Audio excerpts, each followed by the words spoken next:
আমাদের শৈশব ইভেন যৌবনের শুরুটাও আমরা পুরনো ঢাকা এটা ইসলামপুরের কাছে জিন্দাবাহারে আমাদের শুরু আর কি, শৈশব শুরু।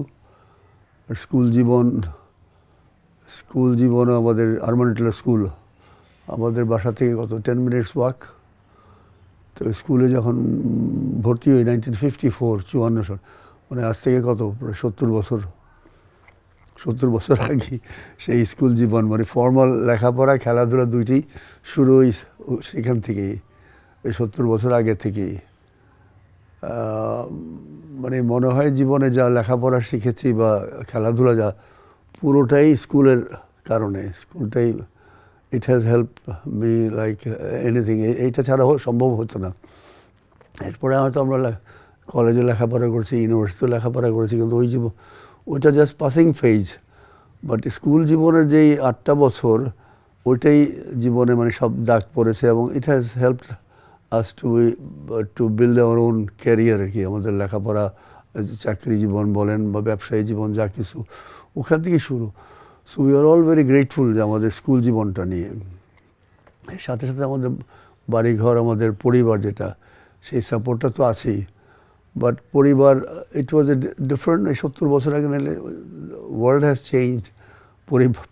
পরিবারও বদলে গেছে, খেলাধুলা বদলে গেছে, লেখাপড়াও বদলে গেছে, সব কিছুই বদলে গেছে, তাই না? যেমন আমরা খেলেছি যে জিনিসটা আর কি, স্কুলে যেদিন আমরা গেছি সেই দিন থেকে তো আমার খেলাও শুরু। আমাদের স্কুলের 3টা মাঠ ছিল, একটা বড় মাঠ, একটা ছোট মাঠ, আর একটা মাঝারো মাঠ, একটা স্কুলের পিছন দিকে। তো আমরা যখন ভর্তি হই ক্লাস 3-তে, গিয়ে দেখি সবাই হকি খেলে। আমরা তো হকি জানতাম না কি, ওইটা লাঠি নিয়ে। তো আমরা বন্ধু বান্ধব নিয়ে সেই লাঠি নিয়ে সব দৌড়াদৌড়ি, একটা বলের পেছনে সবাই দেখা যায় 10 জন 12 জন, এটাই হয় কিন্তু শুরুতে এইভাবে। এবং ওই মাঠে বড় বড় ঘাস ছিল, ওই ঘাসের মধ্যে বল হারাই যেত, বল খুঁজে পাওয়া যেত না। তা আমরা দৌড়াইতেছি। তো এইভাবেই আমাদের খেলাটা শুরু হয়। বাট আমাদের পুরো খেলাটাই আমার মনে, এর পরেও আমাদের জীবনে খেলাটা কিন্তু মোর অফ এ ফান, আনন্দটাই মুখ্য ছিল। এখন যেমন যেটা হলো মোর অফ এ প্রফেশন, মানি অনেক কিছুই সাথে। তো আমাদের এখানে মানি তো প্রশ্নই ছিল না।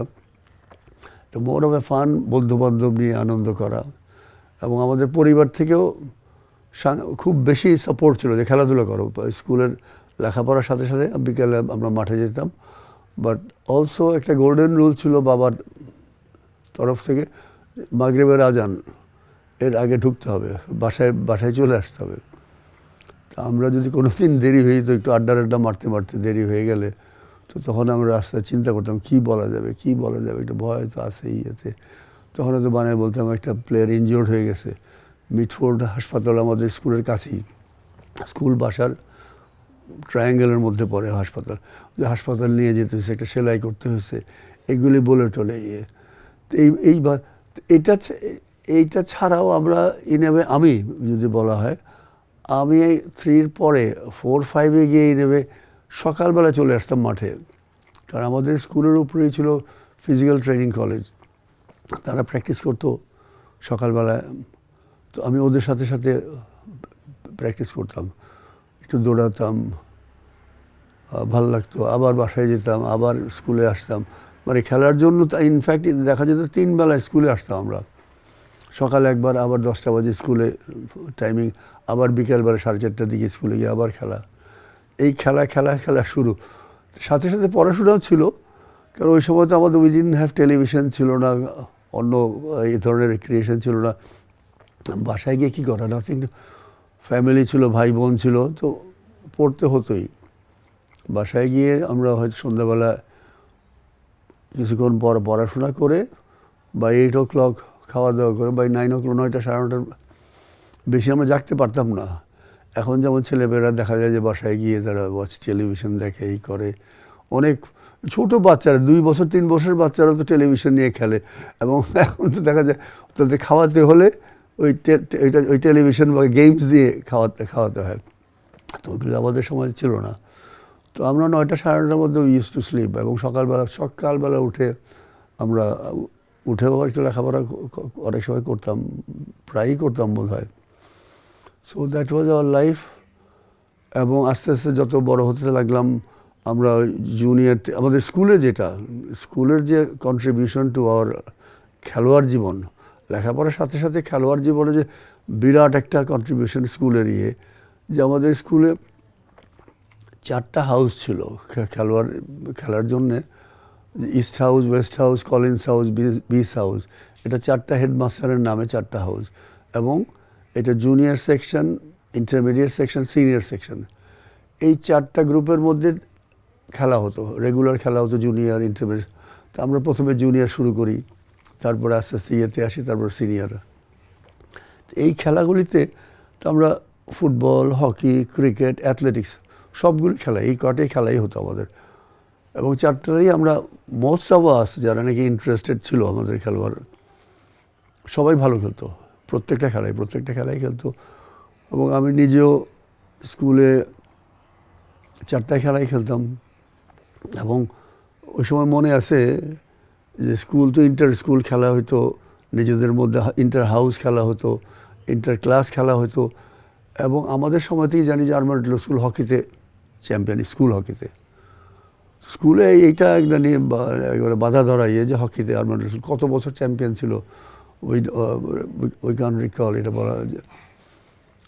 ওই সময় অ্যাথলেটিক্স আমরা দেখতাম যে শীতের মৌসুমে রমনা পার্কে স্পোর্টস হতো, open sports, anybody could participate. তো আমার মনে পড়ে ছোটোবেলায় গিয়ে আমি হয়তো একটা লং জাম্প দিয়ে দিলাম, একটা প্রাইজ পেলাম, ওই 2 ইঞ্চি একটা প্রাইজ। তো এই খেলোয়াড়ি জীবনে এইগুলি তো ঘটনা ভেরি ইন্টারেস্টিং, এখনও মনে পড়ে। আর যেটা আমাদের সিনিয়র যারা ছিল, যেমন বশির ভাই একটা আমার আইডল, ওনাকে ফলো করতাম, because to me he was the best player. উনিও ফুটবল, হকি, ক্রিকেট, অ্যাথলেটিক্স। উনি একটা আইটেম করতেন হাই জাম্প, এটা আমি পারতাম না। উনি লং জাম্প করতেন, আমি লং জাম্পে খুব ভালো ছিলাম। আমার মনে জুনিয়র সেকশনে আমি ইন্টার স্কুলেও ফার্স্ট হয়েছিলাম, কত 14 ফিট সামথিং মনে jump, if I am right. তো বশি ভাই খেলতে যেতেন ক্রিকেট, ওনাকে ফলো করতে করে আমি যেতাম। বশি ভাই ওনার বন্ধুবান্ধব ছিল, বশি ভাই, ডাবলু ভাই, মীর ভাই, ওনার সিনিয়ররা। তো ওরা বাইরের টিমের সাথে খেলতে যেতেন সেই লালবাগের দিকে। তো ওইখানে ওরাও হেঁটে যেতেন, আমরাও হেঁটে গিয়ে খেলার পরে আবার ফিরে আসতাম। ফিরে আসে মনে পড়ে যে আনসার রেস্টুরেন্ট একটা রাস্তায় পড়তো, ওই লালবাগ থেকে ফিরে এসে আমাদের স্কুলের দিকে আসতে আনসার রেস্টুরেন্ট ওই চকবাজার থেকে কর্নারে ছিল। এবং ওইখানে 2 আনার পরোটা, 1 আনার গোস্ত খেতাম, যেটা নাকি এখন অকল্পনীয় একটা ব্যাপার। তো these war the golden days. আমাদের লেখাপড়া তো অ্যাজ ইউজুয়াল রুটিন। আর স্কুলের যে লেখাপড়ার যে ইয়েটা, শামসুদ্দিন স্যার ছিলেন আমাদের headmaster. He was such a great administrator. উনি রিটায়ার করার পরে ওনাকে ইস্টার্ন স্কুলে নিয়ে গেল। ওই স্কুলটাকে উনি একবারে সুন্দরভাবে একটা উচ্চ মর্গে নিয়ে গেলেন, মানে ওদের রেজাল্ট দেখা গেল। আর সবচেয়ে বেশি মনে পড়ে স্কুলের অ্যাসিস্ট্যান্ট হেডমাস্টার ছিলেন বাসেত স্যার। উনি ওয়াজ এ ব্যাচেলার। ওই থাকতেন ওই চকবাজারের মোড়টাই, বলিয়াদি হাউসের পাশে, সুন্দর লম্বা সাদা হ্যান্ডসাম ফর্সা, একটু পান খেতেন এবং সাদা শার্ট, সাদা প্যান্ট পরে। তো খুব ইন্টারেস্টেড ছিল খেলাধুলায়। সাদেক, তোর খেলার খবর কী, তোর শরীরটা তো ভালো হচ্ছে না, এর ধরেন পান খেতেন উনি। তো খেলা নিয়ে খুব উনি আমাকে জিজ্ঞেস করতেন এবং বলতেন, তোর শরীরটা, তুই রুটি খাবি, আর তোর তো বুকটা একটু মুরগির খাঁচার মতো হয়ে যাচ্ছে, একটু বুকটা করতে হবে। এইভাবে উনি এনকারেজ করতেন। আবার পানিশমেন্টের বেলায় আমরা কোনো করলে পরে, আমরা যেই করি না কেন, ওনার রুমে নিয়ে ওই নীল ডাউন করে বসিয়ে রাখতেন কিছুক্ষণ। আর আমরা যখন খেলাধুলার বেশি ছিল, ওনার কাছেই বলতাম যে স্যার, খেলার কথাটা বলা যেত না, ওনাকে বলতাম স্যার পেটটা ব্যথা করতেছে। উনি ছুটি ছাটার মালিক, উনি হেডমাস্টার না অ্যাসিস্ট্যান্ট হেডমাস্টারে দেখতেন। ওনাকে বলতাম, কাঁঠালের সিজনে খেলতে যদি যাইতে হইতো, আমাদের একটা কথাই বলতাম, স্যার পেট ব্যথা করতেছে, একটু যদি ছুটি দেন। কী খেয়েছিলি সকালে? স্যার কাঁঠাল খেয়েছিলাম। সব সময় তোদের বলি কাঁঠাল খাওয়ার পর একটা বিচি খেয়ে ফেলবি, তো ওইটা খাসনি কেন? স্যার আচ্ছা নেক্সট টাইম খাবো। তো ছুটি নিয়ে আমরা খেলাতে চলে যেতাম।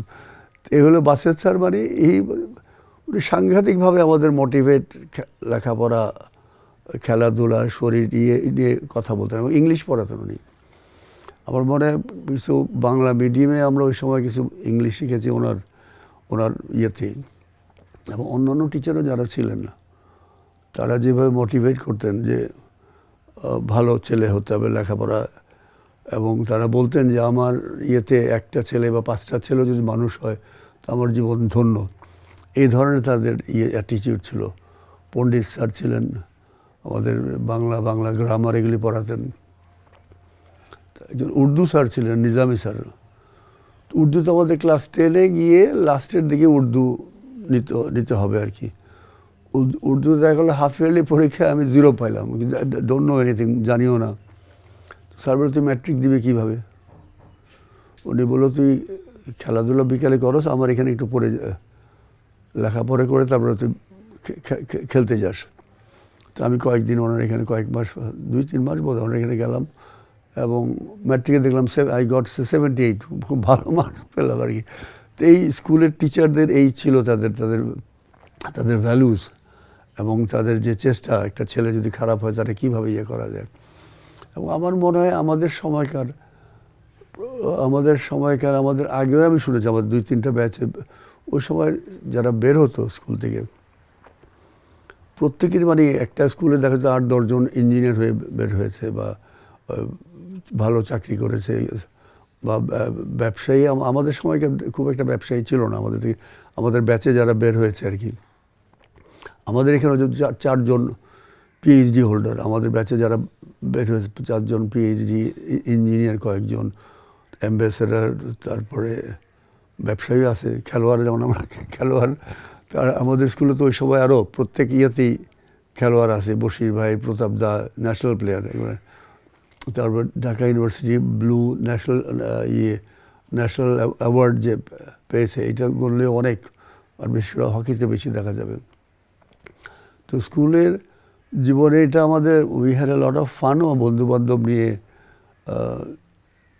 যেমন যখন আমরা ইন্টারমিডিয়েট সেকশনে খেলাধুলা করি, সিনিয়র বড় মাঠের পাশে আমরা দাঁড়ায় থাকতাম, বসে থাকতাম, যে বড়রা খেলতেছে, 1-2টা প্লেয়ার যদি না আসে তাহলে হয়তো আমাদের একটু সুযোগ হবে। এত উৎসাহ নিয়ে আমরা খেলার জন্য এত উৎসাহ আমাদের থাকতো। বড়রাও আমাদের এনকারেজ করতেন, তারা হয়তো আমাদের খেলাতেন, মাঝে মাঝে বাইরেও নিয়ে যেতেন তারা। এরপরে ইনভাবে স্কুল জীবন শেষ হওয়ার পরেও কিন্তু আমরা স্কুলের মাঠে এসে খেলতাম। আমাদের ওখানে তো আর মাঠ ছিল না এই ধরনের খেলার জন্য। স্কুলে এসে আমরা খেলেছি, আমরা স্কুলে এসে। এবং যখন আমরা ঢাকা মানে ফর্মাল লিগ যেটা আর কি, ফার্স্ট ডিভিশন, সেকেন্ড ডিভিশন তো আমাদের খেলতে হয়নি, হকিতে ডাইরেক্টলি ফার্স্ট ডিভিশনে খেলেছি। তো স্কুলে এসেও আমরা প্র্যাকটিস করছি অনেক সময়, যদিও স্টেডিয়াম বা ঢাকা ইউনিভার্সিটি মাঠে পরে গিয়ে ঢাকা ইউনিভার্সিটির মাঠে খেলতাম। আর আমার জীবনের খেলার যে ইয়েটা, স্কুলে তো বললাম যে হকি, ফুটবল, ক্রিকেট 3টা খেলাই, বাট ক্রিকেট বশির ভাইকে দেখে থেকে ওই সময় আমার ক্রিকেট খেলাটা খুব ভালো লাগতো। স্কুলে 6, 7, 8, 9, তো 9-এ গিয়ে মোটামুটি আমার একটা ম্যাচুরিটি এটি, আমরা ওই সময় ন্যাশনাল স্পোর্টিং টিম আসলো আমাদের সাথে খেলতে। আমরা সব স্কুলের ছেলে, আমাদের বন্ধুবান্ধব, অ্যান্ড উই বিট দেম, আমরা তাদেরকে হারাইছি। এবং দেবার সারপ্রাইজ যে এত ভালো টিম, ক্লাস 8, 9-এর ছেলেপেলেরা। তা আমাকে বললো তুমি আমাদের টিমে খেলো, ফার্স্ট ডিভিশনে খেলো। আমিও খুব খুশি, খেলবো। ওই সময় একটা ঘটনা ঘটে গেল যে লাহোরে all Pakistan school and colleges একটা হকি ক্যাম্প করলো, কারণ 1961 সনে। ওই ঘটনা, এই ক্রিকেট ম্যাচে কিছুদিন পরেই, কারণ এর আগের বছর 1960 সালে পাকিস্তান ফার্স্ট অলিম্পিক চ্যাম্পিয়ন হলো হকিতে। এটাই হকিকে উৎসাহ করার জন্য, এবং পুরো পাকিস্তান তো আমরা হকিতে অনেক পিছিয়ে, মানে all the players were from West Pakistan. এবং আমাদের খেলোয়াড়দের মধ্যে একমাত্র ওই সময় যোগ্যতাও ছিল না কোনো খেলোয়াড় পাকিস্তান দলে খেলার মতো। তো ওই জন্য তারা যে আমাদের পূর্ব পাকিস্তান 10 জন খেলোয়াড় সিলেক্ট করেছিল স্কুল কলেজে ইয়েতে। তো ওইখানে আমি সুযোগ পাই। তো ওইখানে লাহোরে যাই প্রথম আর কি দূরে যাওয়া। ওখানে ক্যাম্পে গিয়ে বেশ মজারই এবং শক্ত খেলা এবং লট অফ ফান অলসো। ওইখানেও বেশ মজার ছিল, কারণ লাহোর স্টেডিয়ামটার পাশেই যে ইয়েটা ছিল, এলাকাটা কি নামটা ওই এলাকাটা ছিল ওই যে আমাদের বাড়িধারা গুলশানের মতো আর কি, সব ফিল্ম স্টার বিজনেস পিপুল তারা ওখানে থাকতো আর কি, নামটা মনে আসছে না। তো ওইখানে রাত্রেবেলা লেট নাইটে তারা ভীষণ গরম, প্রচণ্ড গরমের সিজন, লাহোরে তো অনেক গরম, আর ওরা খাটিয়াতে থাকে। খাটিয়াতে আপনি চেনেন তো, ওই দড়ি দিয়ে তো ওই খাটিয়ার মধ্যে আমরা শুতাম। তো গরমের জন্য আমরা বাইরে এসে খোলা জায়গার মধ্যে শুতাম। তো রাস্তা দিয়ে গুলবার্গ রেসিডেন্সিয়াল এরিয়া, পশ এলাকা ডেভেলপ করছিল। তো ছেলেরা করতে দুষ্টামি করে খাট নিয়ে গিয়ে করতে গিয়ে রাস্তার মধ্যে গিয়ে, ওই মেইন রাস্তার মধ্যে গিয়ে হয়তো দুইজনে খাটিয়ে নিয়ে শোয়াই রাখতো আমাদের ওই খাটিয়াটা ওখানে। আর রাত্রেবেলা ধরুন 1:30-2টা বাজে ফিল্ম স্টাররা যখন যাইতো গিয়ে ব্রেক করতো এরকম, আর যারা আমরা থাকতাম আমরাও চমকে উঠতাম আর কি। তো এই ধরনের মজা করে আমাদের কোচ ছিল 2জন ওই সময় বিখ্যাত কোচ।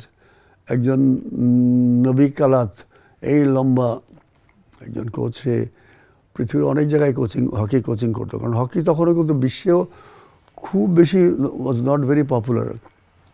সো সাংঘাতিক, প্রথমত ইন্ডিয়া পাকিস্তান এই দুইটা টিম। ইন্ডিয়া তো সেই 1900 যখন থেকে অলিম্পিক শুরু হয়েছে মনে হয় তখন থেকেই চ্যাম্পিয়নের পরের থেকে।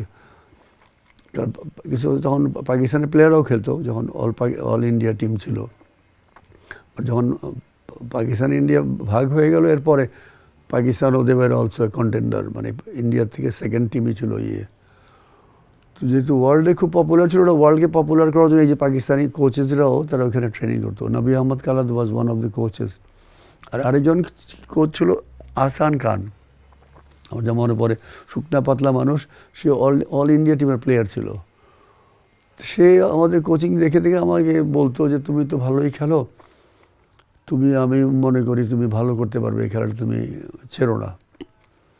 তো ওইখান থেকে আসার পর তখন আই হ্যাড এ চয়েস, যে এদিকে ক্রিকেট খেলতে বলছে, আবার এদিকে হকিটা যদি ফার্স্ট ডিভিশন খেলা শুরু হয়ে যাবে। আজাদ স্পোর্টিং বাচ্চাদের টিম, সব স্টুডেন্টসরা খেলে। রঞ্জিত দা এই টিমটা দেখাশোনা করতেন। উনি নিজেও ওয়াজ এ ফুটবল গোলকিপার, খুব নামি দামি গোলকিপার ছিল। এই ছোটোখাটো মানুষ, গোলকিপার নর্মালি ছোট হলে একটু অসুবিধা হয়, কিন্তু হি ওয়াজ এক্সেলেন্ট। ইস্ট পাকিস্তান টিমেও খেলতেন।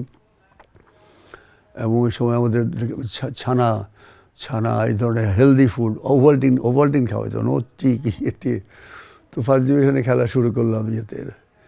আজকের পেপারেই দেখলাম রঞ্জিতের সম্বন্ধে, খুব মনটা খারাপ লাগলো যে উনি বাংলাদেশের oldest surviving footballer, hockey player, মানে অ্যাথলিট, 93 ইয়ার্স ওল্ড, কথা বলতে পারেন না, বেড রিডেন, সিলেটে আছেন। উনি আমাকে ফুটবলেও, ওনার আজাদ স্পোর্টিং নাম আমাকে খেলান, অনেক জোরাজোরি করে, তুমি ফুটবল খেলো, তুমি এত ভালো করে খেলবো কেন? আমি নামে হকি পাকিস্তান টিমে খেলতে হবে, ওয়ার্ল্ড চ্যাম্পিয়ন টিমে, অলিম্পিক চ্যাম্পিয়ন টিমে। তো বলে না, ঠিক আছে খেলবা, তুমি তো মাত্র হকি খেলায় ইস্ট পাকিস্তান আমাদের 3 মাস, আর ফুটবল খেলায় 6 মাস, তোমার ফিটনেস কোত্থেকে পাবা? তুমি ফিট থাকবা না তো। এই করে 65 উনি আমাকে খেলালেন আজাদ স্পোর্টিংয়ে ফুটবল। এই শুরু হলো ফুটবল। এই দুইটা খেলাই চললো আর কি। আর লেখাপড়া তো অ্যাজ ইউজুয়াল আছে আমাদের, যে রুটিন। কারণ বাবা আমাদের একটা ইচ্ছা ছিল, যে তখন ইচ্ছা না, ইট ওয়াজ এ কমান্ড, যেমন সন্ধ্যার আগে আপনার বাসায় ফিরতে হবে আর লেখাপড়ায় MA পাস করতে হবে। This was as simple as that. তুমি যা কিছু করো না করো, তুমি MAটা পাস করো। তো আমাদেরও গোল ছিল যে ঠিক আছে MA পাস করতে হবে। তো উই ডিড ইট, ইনশাল্লাহ আমরা তো করতে পেরেছি ইয়ে। তো এই সাথে এই যে খেলাধুলার ইয়েটা, এই ফুটবল হকি দুইটার সাথে অ্যাথলেটিক্সও করতাম। ইউনিভার্সিটি অ্যাথলেটিক্স, স্কুল তো চলে গেল, কলেজ কলেজের অ্যাথলেটিক্সে মনে আছে একটা ঘটনা, যে ঢাকা কলেজে পড়ি আমরা, আমি তো পাতলা, খুব শুকনা পাতলা ছিলাম যখন স্কুল কলেজ ইউনিভার্সিটিতেও। অনেকে বলতো কি এটা খাও ওইটা খাও, একটু স্বাস্থ্যটা ভালো করো, মানে আমার ফাইন, খেলার জন্য শুকনা পাতলা নিয়ে ভালো। তো ঢাকা কলেজে অ্যাথলেটিক্সে আমি লং জাম্প, হপ স্টেপের জাম্প তো ইজিলি ফার্স্ট হয়ে গেছি। চ্যাম্পিয়ন হতে হলে তো আরও শর্টপুট, ডিসকাস। শর্টপুট তো এটা কিছুটা শক্তি লাগে, তো শর্টপুট তো দেখা গেলো যে আমি ফার্স্ট হয়ে গেছি, কারণ আমার দুজন কন্টেন্ডার ছিল ওই সময়কার বিখ্যাত কামাল জামাল, টুইন ব্রাদার ছিল তারা দুজনে এরকম। তো আমাদের যে নোমান স্যার, উনি কমেন্ট্রি করতেছিলেন যে আমি দেখছি যে ভিক্টোরি স্ট্যান্ডে যে শর্টপুট আইটেমটা যে ফার্স্ট হয়েছে একটা শুকনা পাতলা ছিল, আর তার পাশে সেকেন্ড থার্ড দুজনে এই মোটা মোটা ইয়ে। তো আমার অবাক লাগছে, কারণ এটা তো শক্তির খেলা ইয়ে। হ্যাঁ, তো এইটাই, বিকজ ওই দুইজন তারা তো টেকনিকটা জানে না, তারা তো জোর দিয়ে বল মারতেছে, বাট এটা তো এত বড় 16 পাউন্ডের বল তো আর এইভাবে মারা যাবে, ইউ হ্যাভ টু পুশ ইট, এটা টেকনিক্যালি ইয়ে। অ্যাথলেটিক্সও আমি ঢাকা ইউনিভার্সিটি হলের স্পোর্টসও শর্টপুট, ডিসকাস, লং জাম্প এগুলিতে ফার্স্ট হতাম। বাট মেইন খেলাটা ওই ফুটবল, হকি দুইটাই চলতেছে। হকিটা তখন পর্যন্ত আমরা ইস্ট পাকিস্তান টিমে খেলি, ইস্ট পাকিস্তান টিমে গিয়ে তো আমরা ওদের সাথে পারি না, কারণ আমরা এখানে মাত্র 3 মাস খেলি, ওরা তো সারা বছরই খেলতেছে, ওরা সারা বছর হকি খেলতেছে। ফিজিক্যালি ওরা আমাদের চেয়ে বেটার ডেফিনেটলি যারা খেলতো আর কি। আমরা তখনও অত ম্যাচিউরড হইনি, সারা বছর না খেলে আমরা ওখানে গিয়ে স্পিডে ওদের সাথে পারতামই না। হকি অনেক স্পিডের খেলা, এখন তো আরও অনেক অনেক ফাস্ট হয়ে গেছে। ওই টার্ফ হয়ে যাওয়ার পরে, রুলস চেঞ্জ হওয়ার পরে, ইটস মাচ ফাস্টার গেম। ওখানে গিয়ে আমরা পারতাম না। 67-এ আমরা first time east Pakistan team, ওখানে পাকিস্তান নেভিকে আমরা হারাই, এবং ওই খেলাটায় আমিও খুব ভালো খেলি, বশির ভাইও খুব ভালো খেলের। পরের দিন ডন পত্রিকায়, বিখ্যাত ডন পত্রিকায়, ওখানে আমার ছবি, বশির ভাইয়ের সাথে ছবি দিয়ে যে এই দুটা প্লেয়ার ভালো, এবং আমার কথা লেগেছে যে ইয়াং বয়, হি ক্যান, মানে পাকিস্তান টিমে খেলার যোগ্যতা রাখতে পারে আর কি। তো এরপর পাকিস্তান ক্যাম্পে যাওয়া শুরু হলো। অনেক সময় একা একা যেতাম, খারাপ লাগতো খুব, ওদের সাথে কালচারালি তো একটা ডিফারেন্স, যদিও দের নো প্রবলেম, বাট ওদের ভাষাটা ওরা ওই পাঞ্জাবি ভাষায় গল্প করতো নিজের বন্ধুরা, যারা পাঠান, যারা নর্থ ওয়েস্ট ফ্রন্টিয়ার প্রভিন্সে, তারা ওই ভাষায়, পশতু ভাষায় কথা বলতো। তো আমি তো আমার ভাষা নিয়ে, তো আমি একা একা বই পড়তাম তখন কিছুটা, but we are good friends. ইংরেজি খুব কমই, লেখাপড়া একটা ল্যাকিং ছিল, যে খেলোয়াড়দের মধ্যে ইংরেজি মোটামুটি খুব কমই জানতো, খুব কয়েকজন। পাকিস্তান টিমের ক্যাপ্টেন যে ছিল খালিদ মাহমুদ, এটি। তো অনেক সময় মজা হয়তো, আমরা যখন পরের দিকে বিদেশে যাই, সফর করি যখন, 68-এ পাকিস্তান অলিম্পিক চ্যাম্পিয়ন হয়, অলিম্পিক চ্যাম্পিয়ন 60-তে প্রথম হয়, 64-এ আবার ইন্ডিয়া চ্যাম্পিয়ন হয়, 68-এ গিয়ে পাকিস্তান আবার মেক্সিকোতে ওয়ার্ল্ড চ্যাম্পিয়ন, অলিম্পিক চ্যাম্পিয়ন। এরপরে তারা ইউরোপ ট্যুর করে, ওই ট্যুরে আমি প্রথম পাকিস্তান টিমের নিয়মিত মানে খেলার সুযোগ পাই, ওই ট্যুরে ছিলাম। ওইখানে যাওয়ার পরে Pakistan Olympic champion, lot of interest, আপনার টিডিয়া ইন্টারভিউ নিত। ওই অলিম্পিক্সে হাইয়েস্ট স্কোরার ছিল রশিদ জুনিয়র সেন্টার ফরওয়ার্ড, পাঠান, লেখাপড়া নাই। তখন ওর ধরতো, এসে ইংলিশে ধরতেছে, প্রশ্ন করতেছে, ও ওইখান থেকে সাদিক ইদারা কি বলছে বলো, মানে ও আমার ওর ভাষায় বলতো, আমি এটা ট্রান্সলেট করে বলতাম। তো এই মানে আমি বললাম শিক্ষা দীক্ষার এই একটা। এখন দেখেন আপনার ক্রিকেটেও এরকম হয়, তো অনেক জায়গায় ট্রান্সলেট করে দেয় বিদেশে গেলে, আর লোকাল হলে বাংলায় বলতেছে আমাদের ক্রিকেটাররা। তো এই ভাষার ইয়েটা আর কি, আমি বললাম যে লেখাপড়ার ইয়েটা। But we are good friends, এবং পাকিস্তান টিমে সুযোগ পাওয়াটা এটা আমার একটা গোল। লট অফ ফ্রাস্ট্রেশনও ছিল যখন 68-এ আমি যখন চান্স পাইনি। 68-এ অলিম্পিক্সে 28 পর্যন্ত আমি ছিলাম, 28 মানে 28 মেম্বার্স টিমের যখন কোচিং করি আমরা, বাট লাস্টে গিয়ে আর সুযোগ পাইনি, একটু ফ্রাস্ট্রেটেড হয়ে গেলাম। আর পারা যাবে না, almost I gave up hope. তো 69 আবার যখন ইউরোপিয়ান ট্যুরে যাবে, এর আগে জুনিয়র টিমের সুযোগ পাইছিলাম, পাকিস্তান জুনিয়র একটা টুর্নামেন্ট হয়েছিল লাহোরে। আর যখন ইউরোপ ট্যুর যাবে তখন ক্যাম্প হলো মারিতে বেশ, আর আগেও আমি ক্যাম্পে গেছি, লোয়ার টোপাতে এয়ারফোর্স মেসে, সুন্দর ক্যাম্প।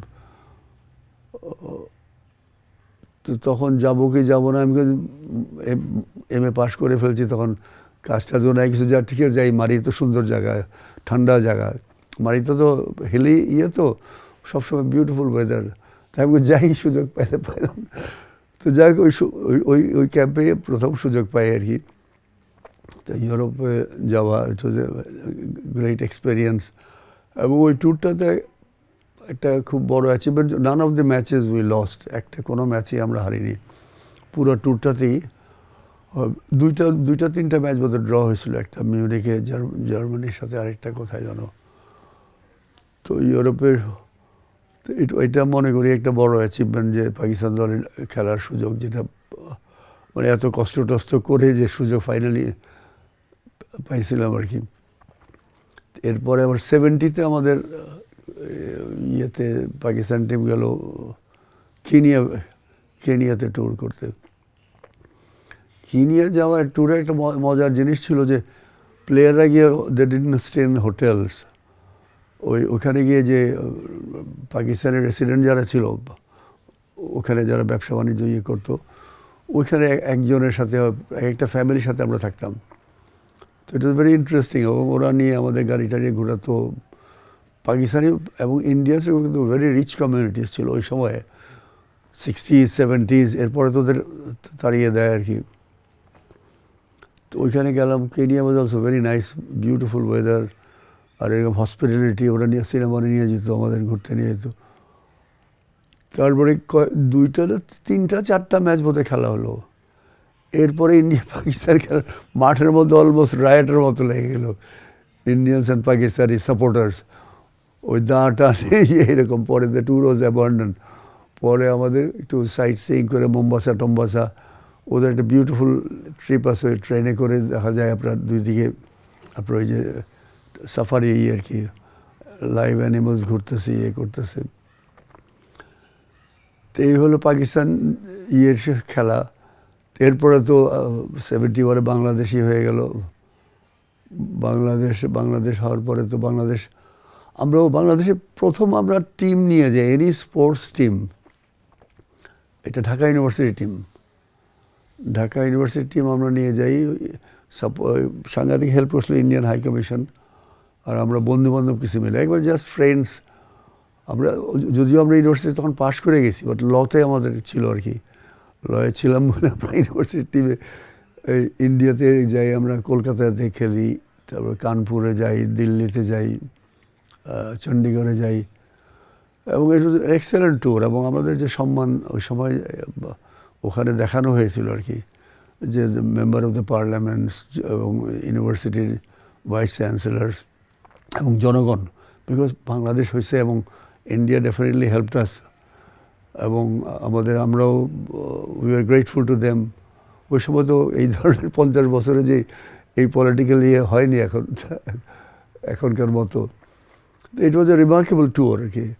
এরপরে হকি নিয়ে আমরা গেলাম 72-তে ঢাকা 11 একটা টিম নিয়ে আমরা গেলাম নেহেরু কাপ খেলতে দিল্লিতে। এরপরে আমাদের বাংলাদেশ টিম আস্তে আস্তে শুরু হলো, but not much of hockey. আমাদের হকিটা খুব বেশি খেলা হয়নি। শ্রীলঙ্কা একটা টিম আসলো এখানে খেলতে, শ্রীলঙ্কা খেলা। তারপর ফার্স্ট আমাদের ইন্টারন্যাশনাল লেভেলে টুর্নামেন্ট হলো এশিয়ান গেমস 78-এ। তো এইভাবে খেলতে লাগলাম, খেলাধুলা চলতে লাগলো।